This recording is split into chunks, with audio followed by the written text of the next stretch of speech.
യേശുവേ നന്ദി, യേശുവേ ആരാധന, യേശുവേ മഹത്വം. പ്രിയ സ്നേഹമുള്ള സഹോദരങ്ങളെ, 2 ദിനവൃത്താന്തത്തിന്റെ പുസ്തകത്തിൽ 20-ാം അധ്യായത്തിൽ 3-ാമത്തെ തിരുവചനം വളരെ ശ്രദ്ധേയമായിട്ട് നമുക്ക് കാണാൻ പറ്റും.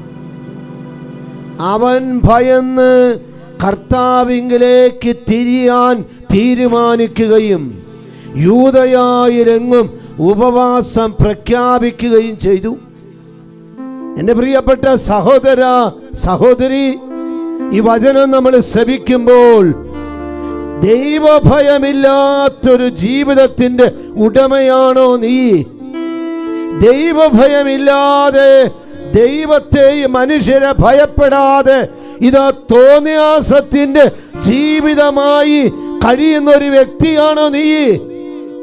പ്രാർത്ഥനയും ആത്മീയതയുമില്ലാതെ ഈ ലോകത്തിന്റെ പിടിയിൽപ്പെട്ട് അമർന്ന് നാശത്തിന്റെ വഴിയിലൂടെ ചരിക്കുന്ന ഒരു ജീവിതത്തിന്റെ ഉടമയാണോ നീ?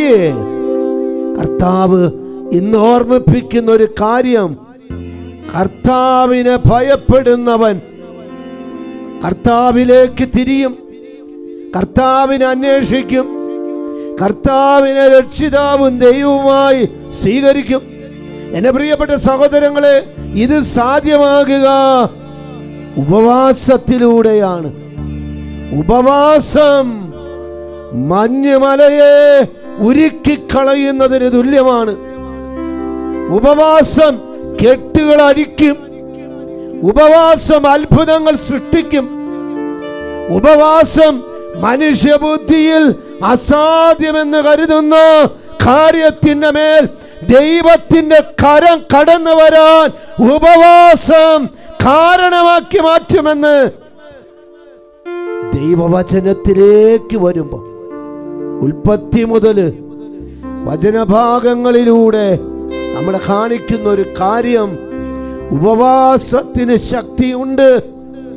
എന്റെ പ്രിയപ്പെട്ട സഹോദര സഹോദരി, ഇന്ന് കർത്താവ് ഓർമ്മിപ്പിക്കുന്ന ഒരു കാര്യം, ഉപവാസത്തിന് ഇത് വലിയ കാര്യങ്ങൾ ചെയ്യാൻ സാധ്യമാകും. കർത്താവ് ഇന്ന് നിന്നെ ഉപവാസ ജീവിതത്തിലേക്ക് വിളിക്കുക. ഉപവാസത്തിന്റെ അരൂപിയാൽ നിറയപ്പെടാൻ കർത്താവ് ഇന്ന് ഈ വചനത്തിലൂടെ നമ്മെ ഓർമ്മിപ്പിക്കുക.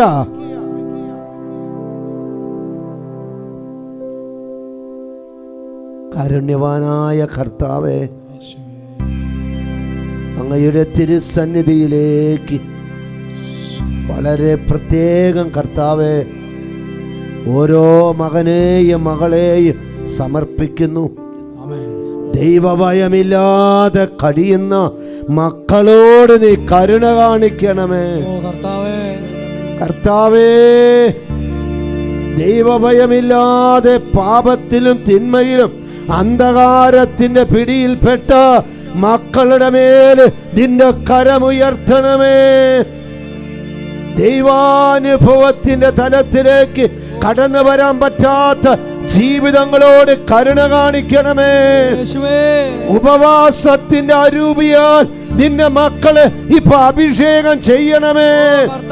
ഇത് ജീവിക്കാൻ പറ്റാത്ത ഓരോ മകന്റെ മകളുടെ മേലുള്ള അന്ധകാരത്തിന്റെ ഈ ലോകത്തിന്റെ സകല സ്വാധീനങ്ങൾ യേശുനാമത്തിൽ വിട്ടൊഴിയട്ടെ, വിട്ടുമാറി പോകട്ടെ, വിട്ടുവപ്പിക്കപ്പെടട്ടെ, ഇപ്പോഴും എപ്പോഴും എന്നേക്കും.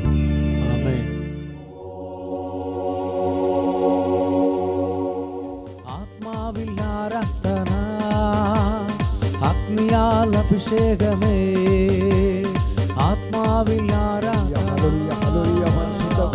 ദിവ്യകാരുണ്യമായ ഈശോയെ, ഓരോ യുവതി യുവാക്കന്മേ അവരുടെ അത്ഭുത കരം നീട്ടണമേ. ജോലിയുടെ തടസ്സങ്ങളെ ദിവ്യകാരുണ്യ ഈശോയെ അവിടുത്തെ അത്ഭുത കരങ്ങൾ നീട്ടി എല്ലാ പ്രിയപ്പെട്ട മക്കളുടെ മേലും അവിടുത്തെ ഒരു പുതിയ വഴികൾ തുറന്നു കൊടുത്ത് ഈ കാലഘട്ടത്തിൽ യുവതി യുവാക്കളുടെ മേൽ അത്ഭുത കരം നീട്ടണമേ.